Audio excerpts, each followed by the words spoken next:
What's up, everybody? Welcome back to the Learning Culture Podcast. I am your host, Andrew Barry, and this is a special edition episode called Good to Great ICs. ICs stands for individual contributors. Now, why individual contributors? Because I think they are becoming an increasingly important role in companies of the future. There is increasing evidence every single day about how ICs are able to make more impact on their own thanks to AI, and how they are actually learning management skills to manage AI agents. In this edition of the podcast, we talk to leaders about what it really takes to grow as an individual contributor. So, whether you're an IC yourself looking for advice to grow your career, or you're responsible for developing ICs, this episode is for you. Let's get into it.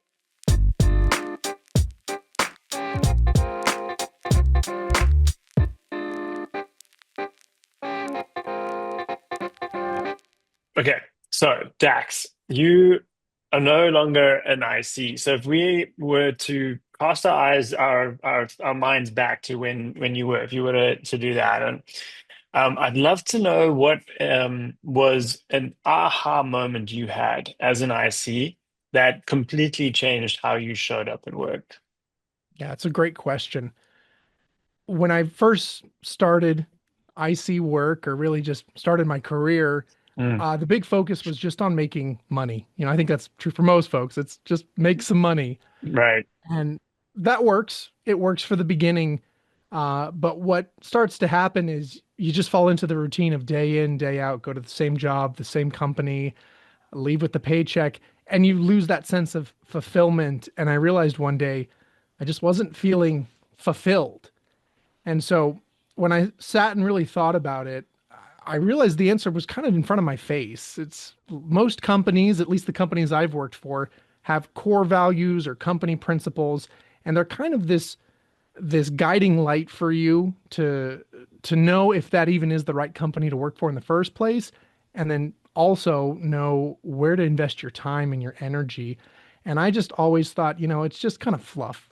Why do we even care about these company values or core values? And when I finally said, no, let me pay a little more attention to it, I realized where I was feeling fulfilled at work and where I wasn't.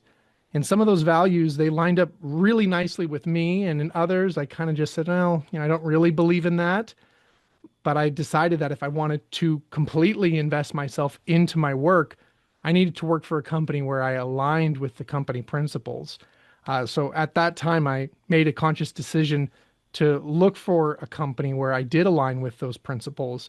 And when I joined there, I found that my work was more meaningful, A, because I believed in the mission statement, I believed in what the company was doing, but B, it started to become just part of my language, part of my work, and I felt more fulfilled because yes, it was about a paycheck. I wanted money at the end of the day, but it was more than that. It was about doing something that I felt like I believed in.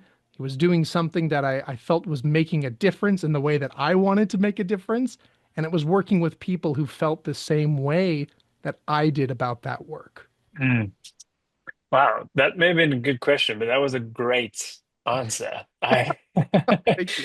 I haven't heard that sort of like lens on company values, and it's made me first think like, wow, I should go back and make sure mine still reflect where I want to head and attract the right people, right? Because that's what you're saying, and I love that Totally. you made a move after realizing that as well. Yeah, Yeah, thank you. Thank you. I would say yeah, it's partly why I moved into the leadership development field is that's all we do in leadership development is focus on the importance of these principles at a IC level and a manager. yeah. That's beautiful. Very, very cool. Okay, so now you could go back to that younger Dax who is maybe sort of figured out the right values, is now like on that path of career growth. What piece of advice would you whisper in his ear? Well, for me, it's probably just this short reminder that no one is as much of an advocate for you as you.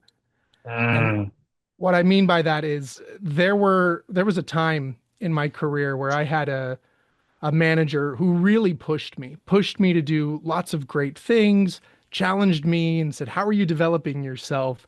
Where do you need support? Are you feeling fulfilled?" All these great questions that really helped me grow. And it helped me grow so fast that I moved into a senior a senior program manager role, which was awesome. Mm. Uh, but I had a new manager, and that manager had different priorities, and so we never talked about career development. What that did is no one was talking to me about it, so I didn't think about it. And I spent Mm. a whole year not even thinking about my own development and not investing in myself. So when I finally did get kind of a slap upside the head, if you will, I had a skip level leader who sat down with me and said, "Where are you going in your career?" I said, "Well, I'm just focusing on my role." They said, "Well, you did that for the first 6 months, but what have you been doing for the last 6 months?" And I didn't have an answer. Mm. And so I realized I can't just sit around and wait. I need to be the one who owns my career development. And if I could just go back, I would have been that one to slap myself upside the head and not lose those 6 months. As I Mm. look back, there were lots of opportunities. There were conventions, presentations, even courses that I could have been taking or really investing in where I didn't. And yeah, 6 months may not seem like a long time, but from what I've seen in my career, 6 months really changes the direction of your career Yeah. if used correctly. Yeah, that's such good advice because yeah, I'm sort of reflecting on my own career, and there are times where I probably wasted more than 6 months just yeah, not really pushing myself. And yet and when I have, right, which has kind of been the latter part of my career, the acceleration and growth is phenomenal, right? With a little bit every day adds up a lot. Well said. Well said. Yeah. Yeah. Yeah. I love that answer. Thank you. Yeah. Okay, so now putting your hat on as a talent developer, as someone who's in leadership development, when you spot a high potential IC today, what's Yep. the first thing you do to develop them? Ties a little bit to my last answer. The real key for me is I focus on self-confidence or self-talk.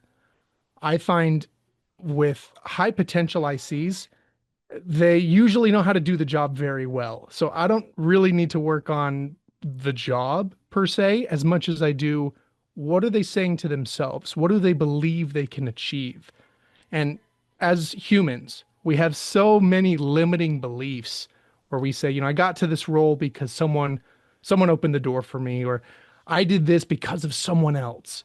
And the reality is that might be partially true, but we need to recognize the potential and the capability within each of us.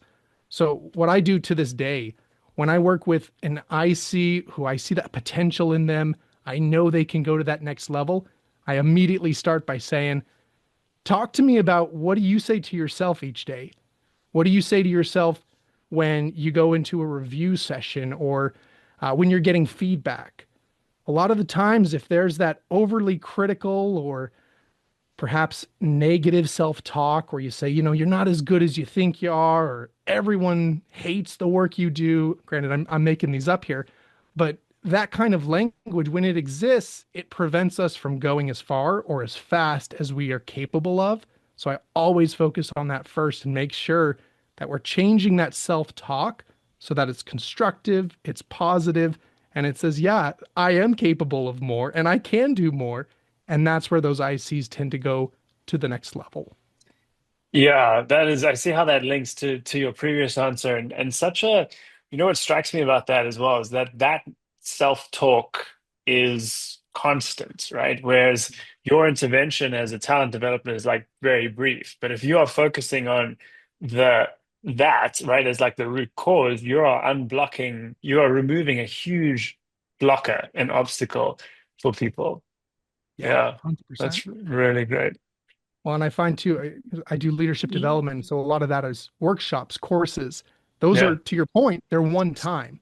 So the real key person here is a great manager who works with them constantly or consistently, like you Mm, said, so that mm. they can help support that positive or reinforce that positive talk. Yeah, that's another good point because you can't just focus on the IC. Having that manager development in place is ensuring that you're meeting them in many different ways. Well said. Yeah, Yep. yeah, that was awesome, Dax. Well, thank you so much for your time and for coming on the Good to Great IC podcast. Absolutely. Thank you for having me. It's been a pleasure.